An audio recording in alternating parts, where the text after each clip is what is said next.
We've got less than 2 weeks to go in this election, and we've been telling you how close it is. Historically close.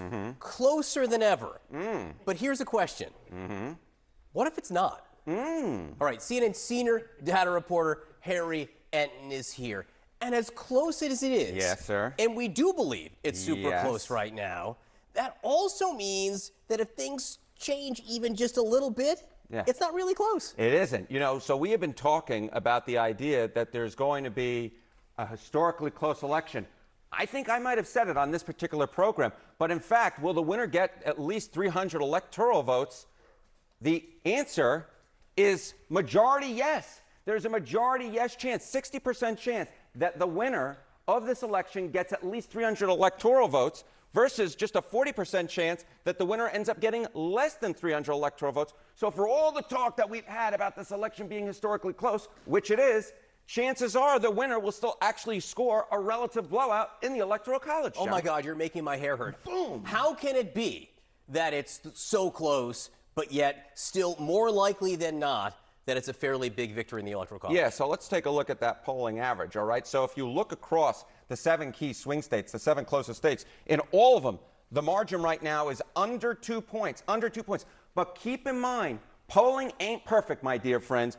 On average, since 1972, in the battleground states, in the key swing states, the average error in the key swing states is 3.4 points. So if all of the battleground states go in one direction, you can end up with a map like this for Kamala Harris, where she wins all the key Great Lake battleground states, wins North Carolina, wins Georgia, wins Arizona, wins Nevada, and she gets to 319. That's even better than Biden did. That's even better than Biden did. Of course, it could go in the other direction, whereby Trump wins all the key Great Lake battleground states, North Carolina, Georgia, Arizona, and Nevada, and he gets to 312 electoral And votes. that's even better than Trump did in 2016. Exactly right. So based upon what we see with the average polling error and how close the states are at this point, if all of the states move in one direction, one of these candidates could score a relative blow in the Electoral College, win 300 plus electoral votes. What does history tell us about the possibility of all these states moving in one direction? History tells us that it is more likely than not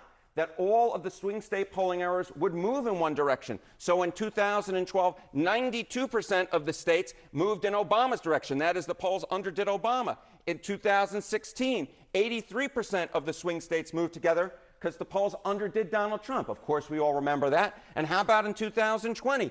100% of the swing state polling averages underestimated Donald Trump, and so he did better than a lot of folks thought. So this time around, don't be surprised if the swing state polls, when they underestimate one candidate, they underestimate all of them in the states, and that would lead to a relative Electoral College blowout with one of the candidates winning at least 300 electoral And Harry, votes. finally, what did you learn about the word underdid? It is a real word. It is a real word. I underdid my dictionary growing up, and I found out that I still have words that I need to learn. There you go. Harry Enton, Thank you very much. News you can use. Did CNN just hire some comedians? Because these two guys are not your usual talking heads. The way they present things has been pretty interesting. Although I don't watch CNN regularly, I just happened to see a clip of it today and I thought, wow, these guys may have been seeing their ratings and thinking of a way to climb back up, and who knows, maybe comedy's the way. You let me know. Drop a comment, hit the like button. If you don't like the video, well, they don't have a middle finger button, so you'll just have to take that up with the powers that be. All right, have a great evening.